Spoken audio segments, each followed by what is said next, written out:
नमस्कार. माणसाचे सर्वात 3 मोठे शत्रू कोणते आहेत पहा. 1 अज्ञान, 2 अंधश्रद्धा आणि 3 आळस. हे माणसाचे 3 मोठे शत्रू आहेत. पापी व दुराचारी लोकांना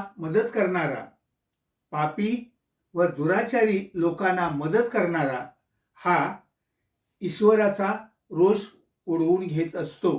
ईश्वराचा रोष उडवून घेतो, कोप उडवून घेतो.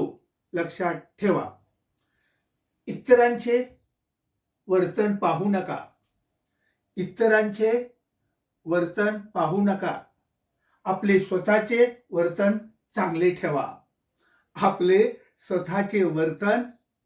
ठेवा. धन्यवाद.